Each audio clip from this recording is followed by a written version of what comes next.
자연과 인간에 대한 그의 이야기 가운데 많은 것들이 설명되지 않은 채로 남은 것은 당연하다. 그는 주어진 사실을 이론으로 설명하는 것보다 설명해야 할 사실과 눈에 보이는 현상이 어떤지를 세심하게 관찰하고 분석하며 있는 그대로 기록하는 데 더 큰 관심을 기울였기 때문이다. 이런 뜻에서 아리스토텔레스 학문 전체는 존재하는 모든 것에 대한 현상학이라고 불러도 좋을 것이다.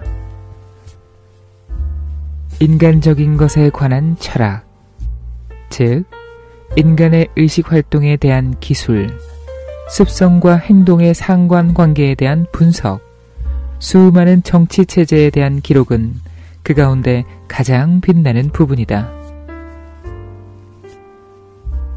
그의 현상학적 논의는 우리에게 전혀 낯설지 않다.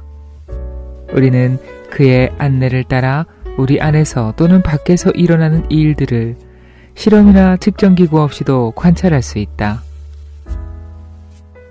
나는 이것이 아리스토텔레스 읽기의 가장 큰 매력이라고 생각한다.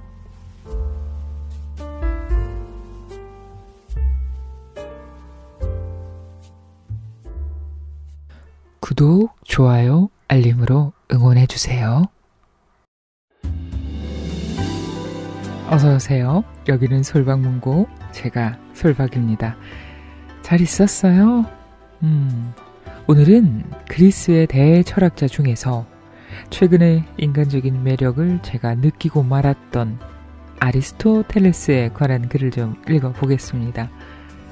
아르테 출판에서 출간된 클래식 클라우드 시리즈 중에서 9번째 책인데요. 제목은 아리스토텔레스. 저자는 조대호님, 고대 그리스 철학과 문학을 강의하고 계시고요. 연세대학교 철학과 교수입니다. 이 책은 본격적인 아리스토텔레스의 저작이나 생각을 써놓은 책은 아니고요.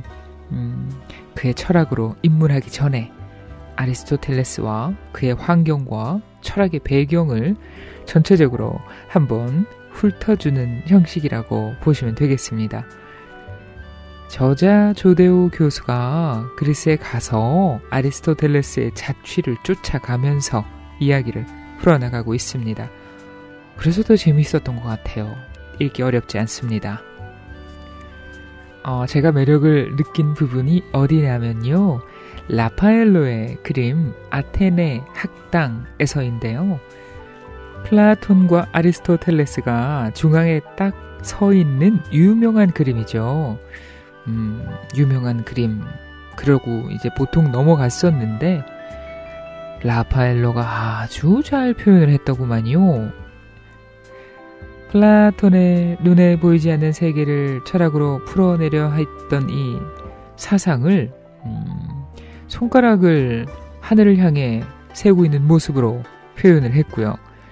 아리스토텔레스는 현재 눈에 보이는 세상에 초점을 맞췄기 때문에 손바닥을 땅으로 펴서 앞으로 이렇게 좀 내밀고 있어요. 와. 그리고 아리스토텔레스가 우리가 생각하는 흔한 철학자와는 좀 다른 모습을 볼 수 있는데요. 아주 멋진 가죽 샌들과 멋진 옷감의 옷을 입었다는 거죠. 실제적으로 반지라든지 액세서리 이런 것도 즐겨 했다는 멋쟁이였다는 겁니다. 한마디로 패션을 좀 알았다는 거죠. 이럴 때는 인간적인 흥미가 아주 훅 생기는데요. 서양 철학의 대들보 같은 존재인데요. 나와 같이 치장하기를 좋아했다고 하네요. 좋습니다. 책 읽어보니까 고향을 떠나 어린 시절부터 아테네에서 유학 생활을 20년을 했더라고요. 아리스토텔레스는 이방인의 삶에서 벗어날 수가 없었다고 합니다. 그러니까 철학적인 고향 아테네와 실제 고향인 마케도니아, 그리스의 도시 국가들 사이의 전쟁, 매우 복잡한 신경이었을 것 같아요. 또 책을 쭉 읽다 보니까 정말 많은 부분에서 철학, 윤리학 이런 부분, 정치학 이렇게만 유명한 걸 알고 있었는데 생물학이라든지 천문학이라든지 광대한 부분에서 많은 생각과 관찰을 남겼더라고요. 그것이 미래의 자산이 됐죠.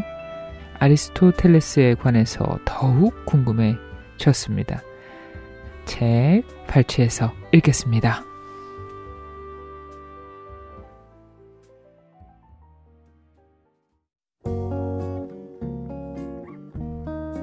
우리들의 이야기와 책이 있는 곳, 여기는 솔방문고입니다. 더 높은 세계를 향한 플라톤의 새로운 철학. 기원전 399년 가장 정의로운 사람 소크라테스가 불경죄를 뒤집어쓰고 독배를 마셨을 때 이 사실을 받아들이기 어려웠던 플라톤은 아테네의 부정한 현실에 등을 돌렸다. 하지만 한 가지 질문이 그를 놓아주지 않았다. 이 불의한 현실에서 어떻게 정의로운 국가를 세울 수 있을까? 세상을 등진 자는 무슨 일을 하는 것일까? 그는 보다 높은 세계를 추구한다. 그는 모든 긍정의 인간들보다 더 멀리, 더 높이 날아가고자 한다. 프리드리 니체의 즐거운 학문에서 플라톤이 이랬다.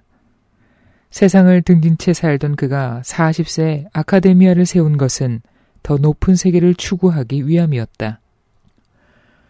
소크라테스가 죽은 뒤 아카데미아를 세우기까지 12년 동안 플라톤은 많은 시간을 아테네 밖에서 보냈다.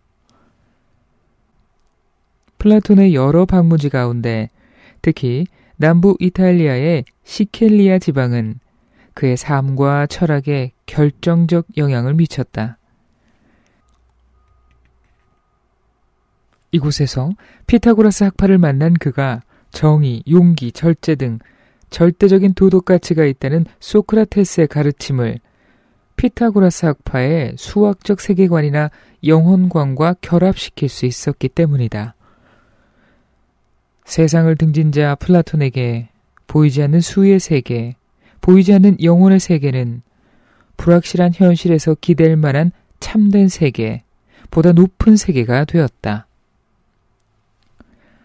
남부 이탈리아 여행이 없었다면 플라톤은 평생 소크라테스 철학의 전달자나 기록자로 남았을지도 모른다.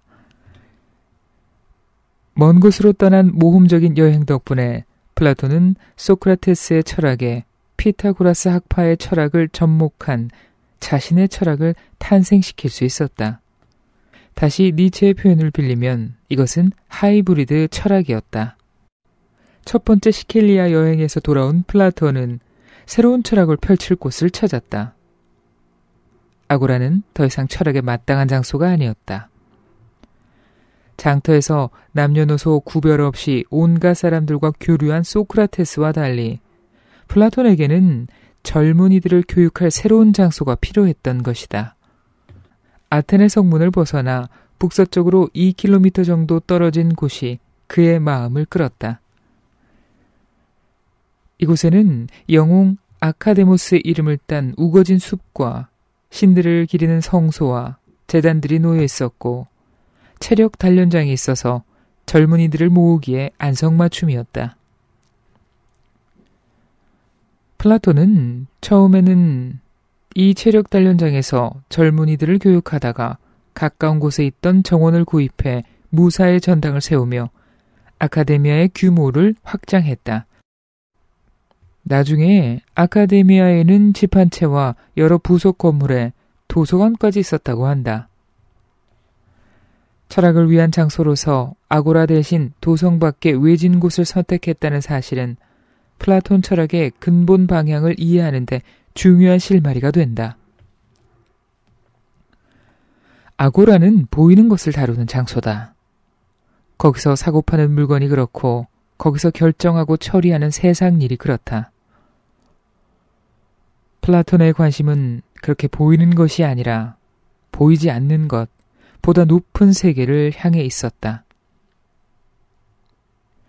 피타고라스 학파와 교류하면서 기하학이나 수학의 진리를 믿은 그는 기하학의 도형이나 수학의 대상처럼 완전히 정의될 수 없으며 시간이나 공간에 따라 달라지지 않는 것들만이 진정한 진리의 세계를 이룬다고 생각했다. 시간과 장소에 따라 모습을 달리하는 눈에 보이는 것들은 그에게 진리와 거리가 먼 가상의 존재에 지나지 않았다. 하지만 보이지 않는 것들에 대한 이야기는 아고라의 사람들에게 맞지 않았다. 그들에게는 눈에 보이는 것이 전부니까. 그래서 그에게는 새로운 세대의 젊은이들이 필요했다. 그나마 젊은이들은 완전하고 순수한 것을 동경하며 수학이나 기하학의 진리처럼 완벽한 진리가 통하는 세상에 대한 이야기에 귀를 기울인다. 아리스토텔레스의 말대로 젊은이들은 세상 경험이 없는 탓이다. 플라톤의 아카데미아는 시장이 끝나는 곳, 현실 세계에서 벗어난 곳으로 젊은이들을 모아 보이지 않는 세계에 대해 토론할 수 있는 장소였다. 아카데미아는 성공적으로 운영되었다. 아테네뿐만 아니라 먼 도시의 젊은이들까지 성박 숲속 무사의 전당으로 몰려들었다.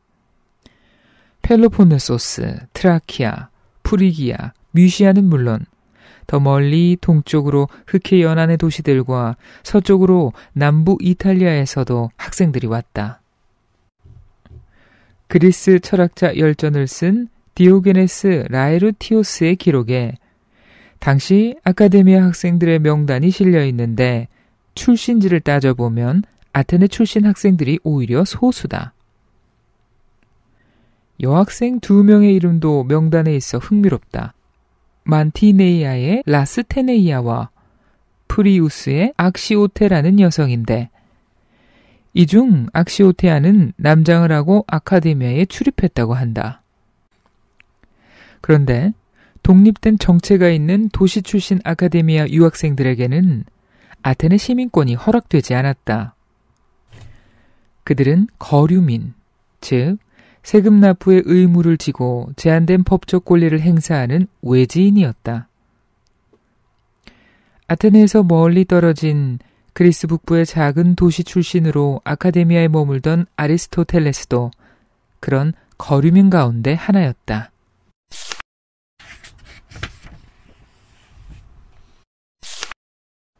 의사 아버지의 그림자. 아리스토텔레스의 집안은 마케도니아 왕가와 가까운 사이였다. 그의 아버지 니코마코스가 유서 깊은 의사 가문 출신으로 아멘타스 3세의 궁정 의사이자 친구였기 때문이다. 어머니 파이스티스도 에우보이아 섬 칼키스의 의사 집안 출신이었다고 한다. 이러한 가족사는 아리스토텔레스의 유년 시절을 추측하는 데 중요한 단서가 된다. 스타게라에서 마케도니아의 수도 펠레까지는 150km가 넘는다.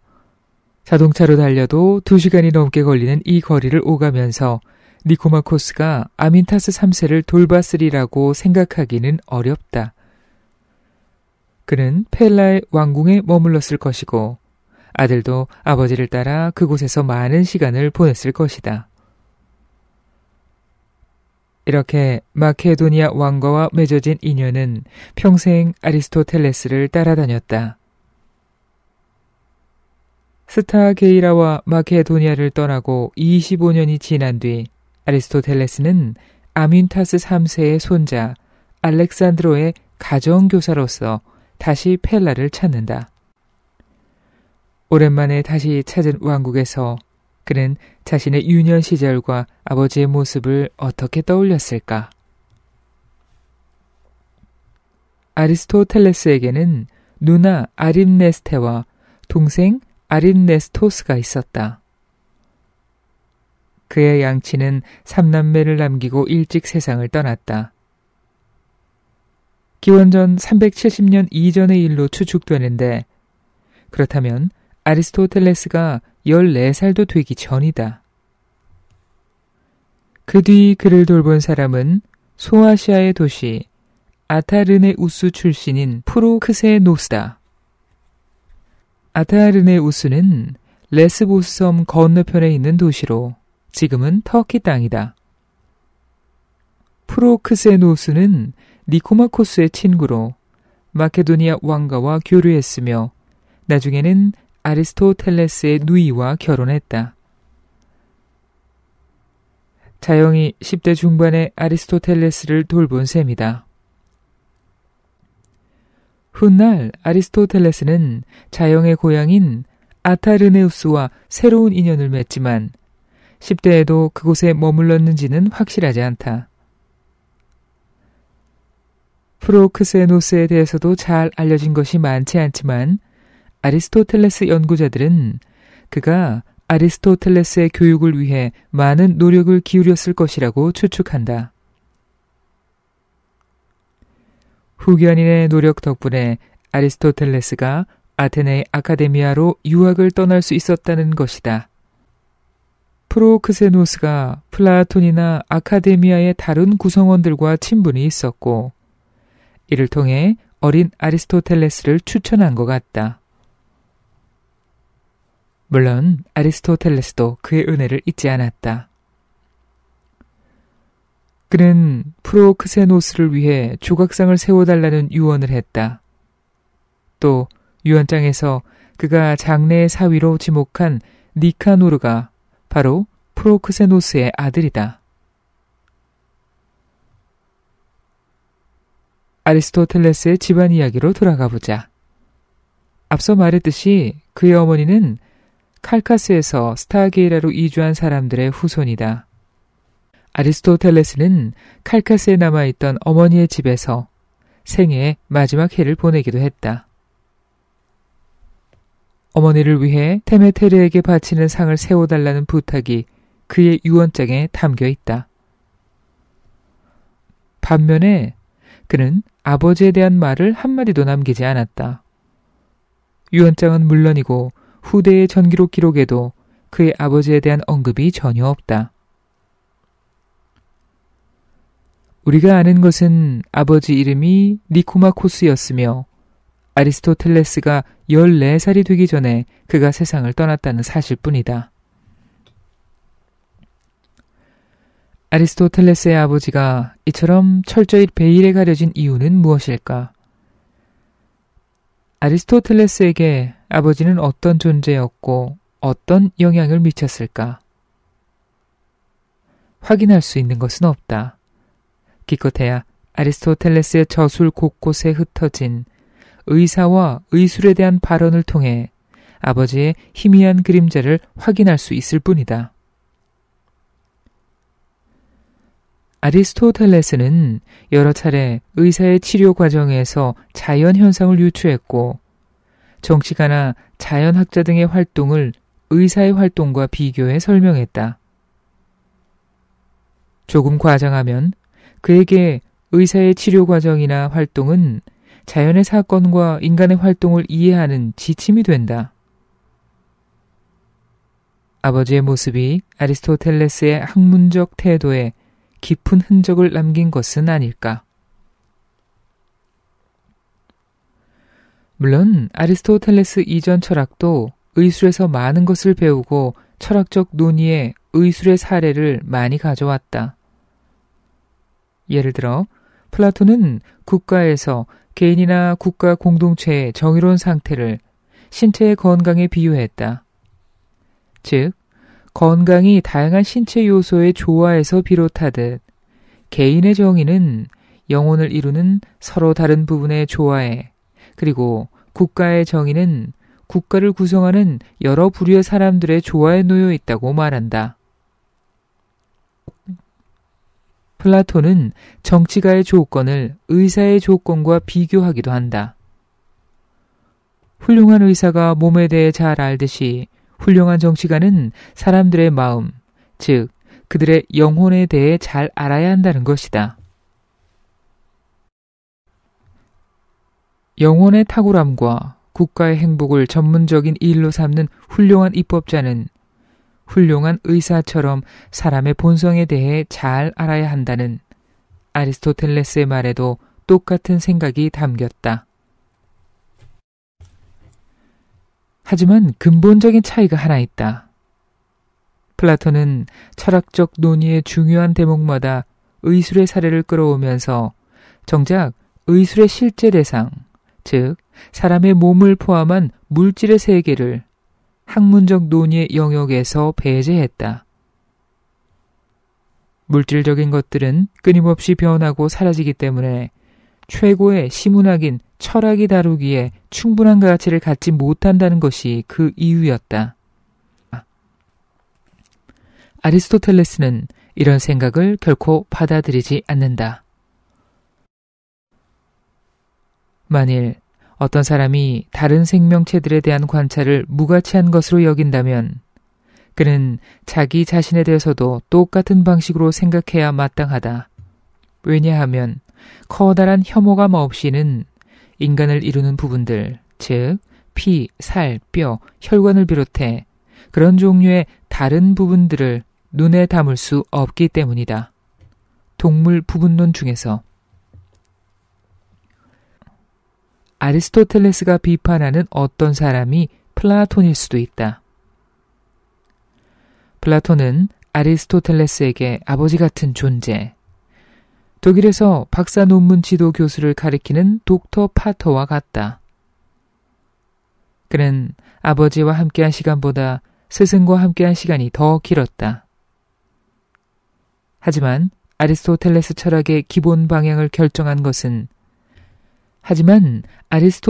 철학의 기본 방향을 결정한 것은 아버지 니코마코스와 유년 시절 그의 곁에서 체험한 의사의 세계, 인체를 포함한 물질의 세계다.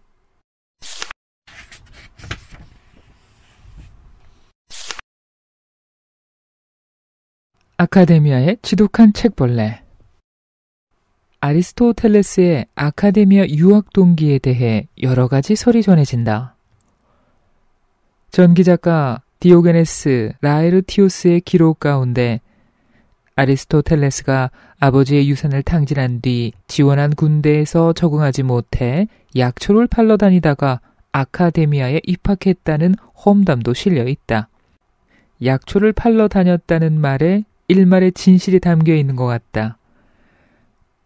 어렸을 때부터 의사인 아버지 곁에서 각종 질병에 효용이 있는 약초를 보고 자란 아리스토텔레스는 식물의 모양새와 효능을 귀신같이 구별해낼 수 있었을 것이다. 19세기 가장 탁월한 관찰자이자 자연학자였던 알렉산더 폰 흉볼트의 어렸을 때 별명도 꼬마 약재상이라고 하지 않나.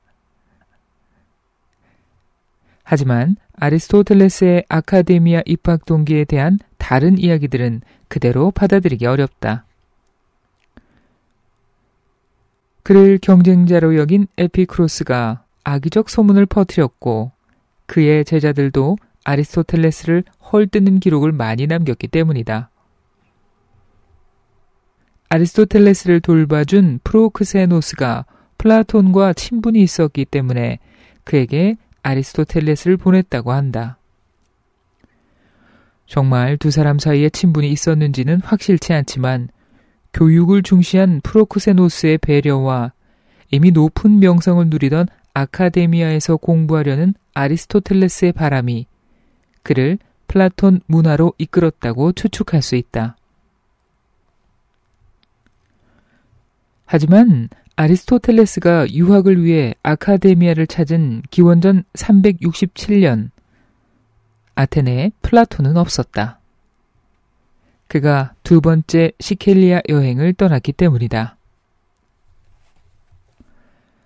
플라톤이 자리를 비운 2년 동안 아카데미아의 임시 책임자는 30대 초반의 천문학자이자 수학자인 에우독소스였다. 그의 이름은 아리스토텔레스의 저술에도 등장한다. 형이상학 12권에 그의 천문학 이론이 자세히 소개되어 있고 니코마코스 윤리학에는 쾌락주의를 대표하는 사람으로 등장한다. 에우독소스는 주변 사람들에게 존경받는 인격자였기 때문에 즐거움이 최고의 선이라는 그의 말을 사람들이 쉽게 받아들였다고 한다. 그에게는 성품을 통해 사람들을 설득하는 힘이 있었던 것 같다. 아리스토텔레스는 20년 동안 아카데미아에 머무르며 처음 10년은 학생으로서 배우고 다음 10년은 강의자로서 교육과 연구에 몰두했다. 그를 비방하는 사람들조차 그의 재능은 인정하지 않을 수 없었다. 그를 유산을 탕진하고 낯선 도시로 흘러든 떠돌이 약장수로 조롱한 에피크로스까지 그가 재능이 없지 않아서 점차 아카데미아의 청강생 수준을 벗어나 높은 단계에 접어들었다는 말을 남겼다. 그 무렵 플라톤을 찾아 아카데미아로 왔다가 젊은 아리스토텔레스의 강의에 매료되어 그를 스승으로 삼은 사람 가운데 훗날 일생일대의 동반자가 된 테오프라스토스라는 젊은이가 있었다. 아리스토텔레스의 학문적 성취가 뛰어난 재능 덕만은 아니다. 그가 잘 때 청동구슬을 손에 쥐고 그 밑에 접시를 두었다는 말이 있는데 구슬이 접시에 떨어지면 그 소리를 듣고 잠에서 깨기 위해 그랬다고 한다. 그는 지칠 줄 모르고 도서관에서 글을 읽었고 그 모습을 지켜본 사람들은 그를 독서가라고 불렀다. 혼자서 글을 읽고 쓰는 것보다 사람들 사이에서 연설하고 토론하는 것을 더 중시한 당시 아테네의 분위기를 생각하면 이 별명에 호의만 담기지는 않았을 것이다.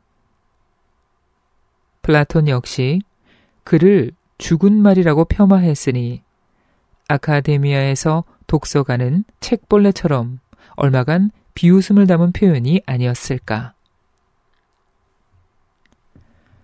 헝클어진 머리, 꼬질꼬질한 옷차림, 오직 종이 위에서만 빛나는 안광, 골방의 독서. 하지만 아리스토텔레스의 실제 모습은 책벌레라는 말에서 우리가 떠올리는 것과 달랐다. 아테네 고고학 박물관에 있는 노년의 아리스토텔레스 두상은 적은 머리숱, 샘각에 잠긴 듯 작은 눈, 튀어나온 광대뼈와 움푹 파인 볼을 덮은 턱 수염이 특징적이다. 그가 외모를 잘 꾸미는 멋쟁이였다는 기록도 많다. 유행에 맞춰 머리를 짧게 깎고 손가락에 반지를 여러 개 끼웠으며 다리는 길고 가늘었다고 한다. 말도 유창해서 대화나 강의에서 사람들을 끄는 힘이 있었다고 한다. 이런 몸가짐이나 태도에 아버지의 영향이 남은 것 같다. 당시 의사들이 겉모습과 말을 중요하게 여겼기 때문이다. 히포크라테스 전집에 속한 의사에 대하여라는 짧은 논문에 따르면 의사는 혈색과 피부가 좋아야 하고 깨끗하고 정숙한 옷차림에 은은한 향기를 풍기는 기름을 발라야 한다. 건강을 과시하면서 환자에게 쾌적함을 주기 위해서다. 또 의사는 절도 있고 머뭇거리지 않는 말로 상대방에게 신뢰감을 주어야 한다. 이런 것은 이 마을과 저 마을, 이 도시와 저 도시를 떠돌면서 환자들을 모아야 했던 의사들에게 꼭 필요한 몸가짐이자 덕목이었다. 아카데미아 시절 아리스토텔레스에게는 더 영광스러운 별명도 있었다. 남다른 재능을 인정받아 아카데미아의 지성이라고 불린 것이다. 하지만 아카데미아의 지성은 아카데미아의 학풍을 답습하지 않았다. 아리스토텔레스는 플라톤이 살아있을 때부터 그의 철학, 특히 이데아론에 대한 날카로운 비판자였다. 그가 보기에 비물질적이고 영원히 존재하는 원형에 관한 이데아론은 세상을 감각적인 사물과 보이지 않는 이데아로 불필요하게 나누는 이론이었기 때문이다. 아리스토텔레스는 아카데미아 시기에 쓴 초기 저술들에서부터 이미 플라톤의 이데아론을 매미소리라고 잘라 말한다. 뜻없는 헛소리라는 말이다. 형상에 대해 이별을 구하자. 형상은 매미소리이며 만일 그것들이 있다고 해도 설명에 아무 쓸모도 없다. 분석론 후서에서. 이렇게 신랄한 비판에도 그가 별탈 없이 아카데미아에서 20년 동안 머물렀다는 사실이 믿기지 않을 정도다. 플라톤은 아리스토텔레스의 비판이 듣기 거북해도 관대함을 잃지 않은 것 같다. 사실 아리스토텔레스뿐만 아니라 그보다 나이가 많은 스페우시포스나 크세노크라테스도 플라톤의 이론과 다른 이론을 내세웠지만 아리스토텔레스의 비판은 그보다 훨씬 더 근본적인 것이었다. 다른 두 사람이 수의 본성을 비롯해 수학적 문제들에 몰두해 플라톤의 철학 경향을 고수한 반면 아리스토텔레스는 그러지 않았기 때문이다.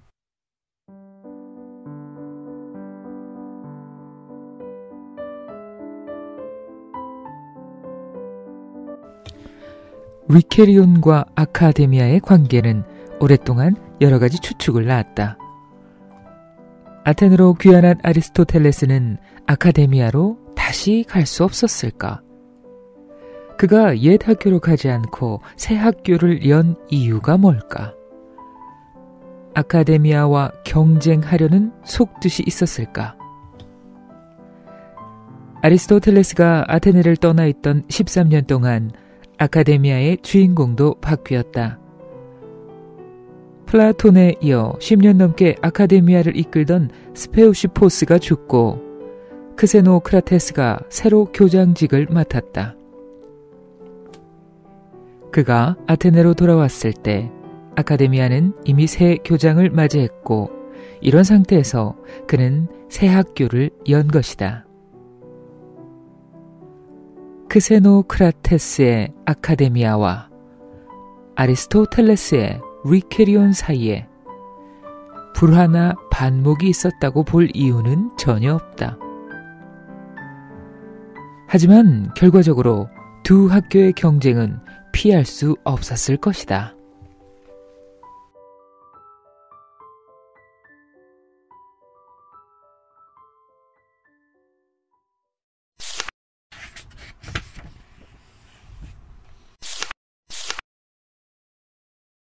암, 그 자체의 순수한 즐거움. 위케이온의 교육 프로그램은 오전과 오후로 나뉘었다.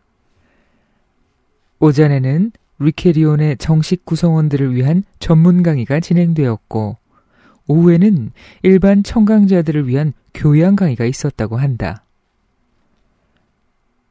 오후에 일반 청중을 모아 강의하는 것은 단순히 위케리온의 인기를 높이는 수단이 아니었다. 아리스토텔레스에게는 뚜렷한 교양교육의 이념이 있었다. 그는 동물 부분론의 첫머리에 그 이념을 이렇게 설파했다.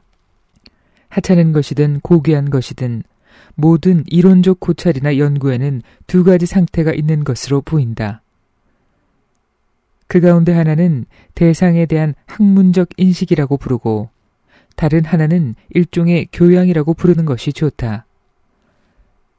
말하는 사람이 제시하는 설명 가운데 무엇이 올바르고 무엇이 올바르지 않은지를 정확하게 분간해서 판별하는 능력을 갖는 것은 적절하게 교육받은 교양인의 특징이기 때문이다.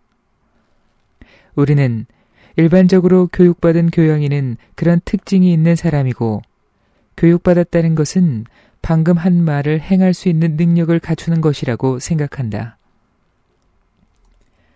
그 밖에 우리는 사람들 말대로 모든 것에 대한 판별력이 있는 사람과 독립된 특정 자연 분야에 대해 판별력이 있는 사람을 다른 사람으로 본다. 동물 부분론 중에서 아리스토텔레스는 에피스테메, 인식만큼 파이데이아, 교양을 중요하게 여겼다. 기하학이나 천문학 같은 체계적인 지식이 에피스테메인데 이런 지식은 전문가들의 몫이다. 반면 파이데이아는 대중이 가질 수 있는 넓은 의미의 교양이다. 에피스테메가 능동적인 지식 활동의 산물이라면 교양은 그것을 듣고 판단하는 수동적인 지적 활동의 기반이 된다. 아리스토텔레스는 일반적 교양의 필요성을 누구보다 분명하게 의식하고 있었다. 모든 사람이 전문 지식을 가질 필요는 없다. 하지만 모든 인간은 본성적으로 알고 싶어 한다는 말이 사실이라면 그들 모두에게 교양 지식을 갖출 기회를 제공해야 한다. 그것이 인간의 본성을 실현하는 길이기 때문이다. 대중에게 교양을 갖출 기회를 제공하는 것은 전문 지식이 살아남기 위해서도 필요하다. 아무리 뛰어난 지식이라도 다수 대중이 그것을 외면하거나 거부한다면 어디에서 설 자리를 찾을 수 있을까? 이런 상황을 피하려면 대중이 전문가가 개진하는 의견을 듣고 그것의 옳고 그름을 판단할 수 있는 능력을 갖춰야 한다. 아리스토텔레스는 리케리온 시절에도 일반 대중을 위해 대화편 형태의 쉬운 글을 썼다.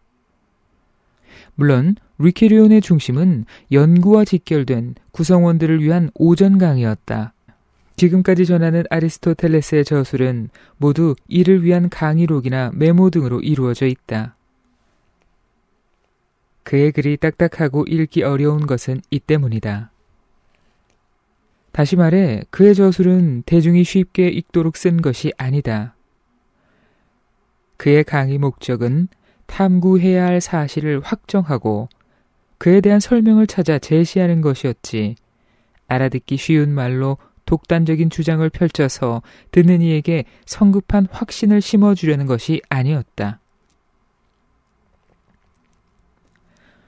리케리온에서 이루어진 두 가지 강의 방식에 따라 아리스토텔레스의 저술도 크게 엑소테리코이와 에소테리코이로 나뉜다.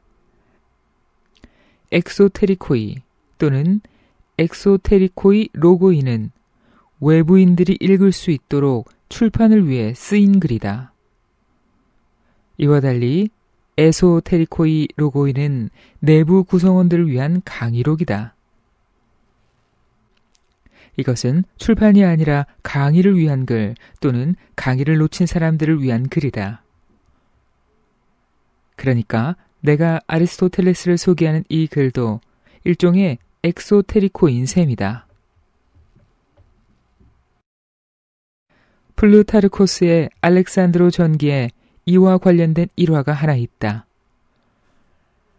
아리스토텔레스가 일반인을 위해 공개하지 않던 강의록을 출판했다는 이야기를 아시아 원정 중이던 알렉산드로스가 들었다. 그리고 이에 대해 그가 편지를 썼다. 알렉산드로스가 아리스토텔레스 선생님께 안부를 전합니다. 선생님께서 구전으로 행한 강의들을 출판한 것은 잘한 일이 아닙니다. 만일 우리가 받은 가르침들이 모든 사람들에게 공유된다면 어떤 점에서 우리가 다른 사람들과 다를 수 있겠습니까? 저는 권력보다는 최선의 것들에 대한 알물 통해 남다르고 싶습니다. 건강하십시오. 항상 최고가 되라는 영웅주의의 행동 원칙을 내면화한 인물다운 항변이다. 아리스토텔레스는 제자의 볼멘 소리에 이렇게 답했다. 그것들은 출판되었어도 출판된 것이 아닙니다. 아리스토텔레스가 훗날 자신의 글이 겪을 운명에 대해 예언한 것일까? 지금도 아리스토텔레스의 글들은 출판되지만 출판된 것이 아니다. 그의 글을 읽고 쉽게 이해할 수 있는 사람이 많지 않기 때문이다. 매우 실제적인 인물로서 대중을 위한 글을 많이 쓴 플루타르코스가 이 일화에 덧붙인 말이 있다. 자연에 대한 그의 저술들은 실제로 가르침이나 배움에 전혀 쓸모가 없고 이미 교육받은 사람들을 위한 비망록으로서 집필되었다. 가르침이나 배움에 전혀 쓸모가 없다는 말은 과장이지만 아리스토텔레스의 학문 연구가 당장의 쓸모를 위한 것이 아님은 분명하다.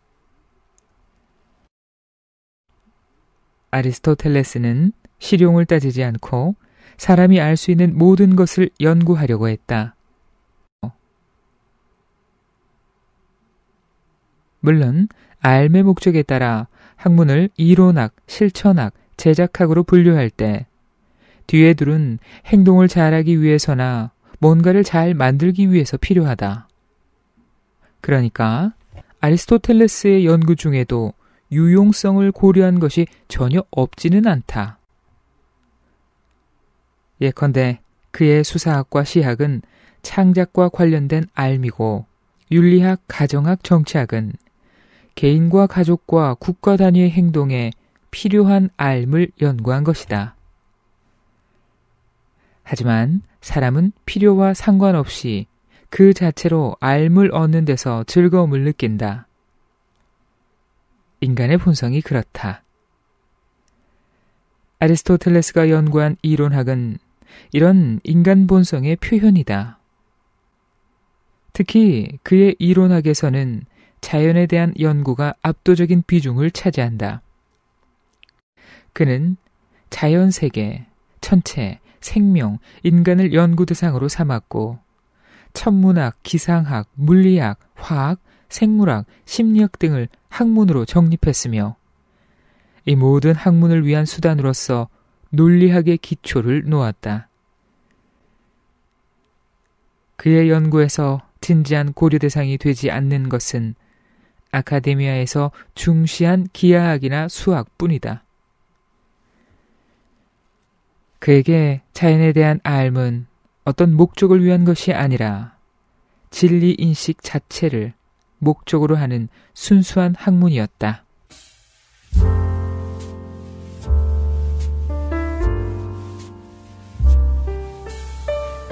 네, 책 읽었습니다.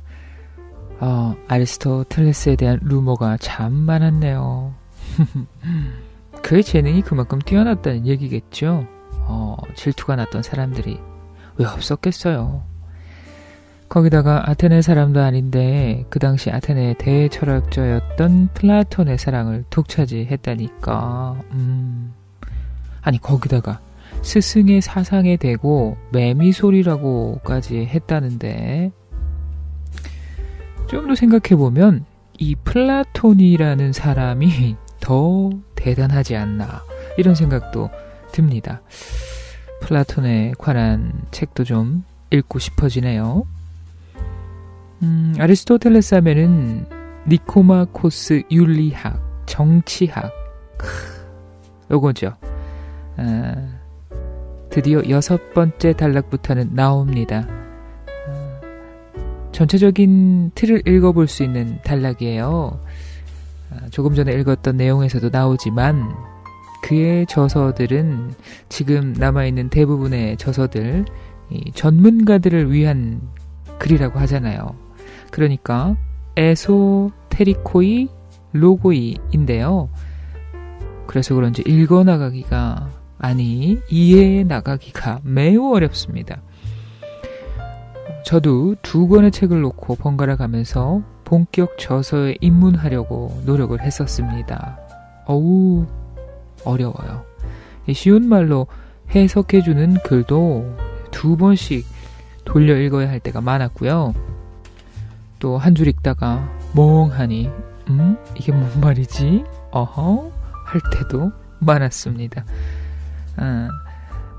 그래도 찾아보겠습니다. 본격적인 그의 대표 저서를 읽어보기. 아직까지 철학에서는 수준이 어린이니까 어린이용 책부터 찾아봐야겠다는 생각이 들었어요.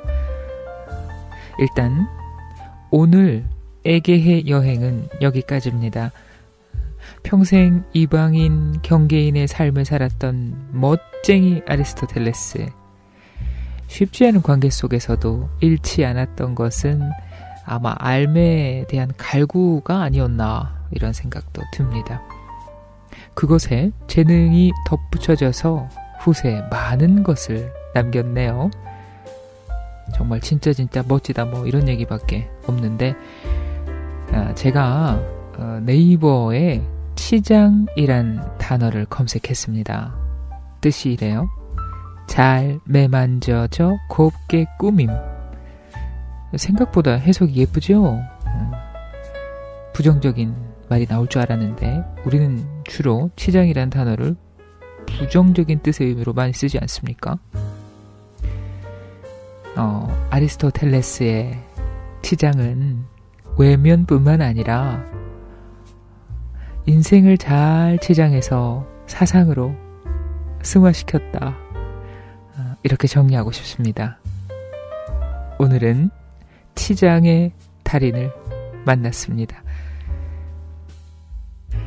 우리도 잘 치장해 봅시다. 저는 다음 책 들고 다시 찾아올게요. 또 만나요, 친구들. 안녕.